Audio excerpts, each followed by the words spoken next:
नमस्ते दोस्तों, मेरा नाम विकास है। मैं 8 साल से कंस्ट्रक्शन इंडस्ट्री में काम कर रहा हूँ और कंस्ट्रक्शन इंडस्ट्री में मेजर प्रॉब्लम जो मैंने पाया है कि जो एंड प्रोडक्ट है उसकी क्वालिटी हमें बहुत बार नहीं मिल पाती, बिकॉज जो हमारी मैन पावर है that is not sufficiently skilled enough to perform that task. उनके पास वो रिक्वायर्ड स्किल नहीं है। बट उसका रीज़न ये भी है कि हमारे यहाँ पे फॉर्मल एजुकेशन नहीं है कंस्ट्रक्शन ट्रेड रिलेटेड एक्टिविटीज़ के लिए।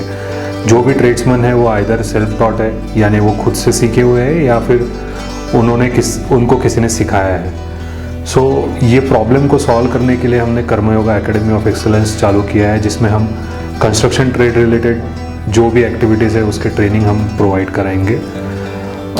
सारे कोर्स हमारे एक जर्मन मास्टर क्राफ्टमैन है मिस्टर थॉर्स्टन वॉइट, उन्होंने डिज़ाइन किए हैं और वो इंडिया में लास्ट 12 साल से काम कर रहे हैं। सो प्लीज़ हमसे जुड़िए। ये सारे ई लर्निंग मॉड्यूल्स हमारे कर्मयोगा एकेडमी ऑफ एक्सेलेंस के थ्रू पढ़िए।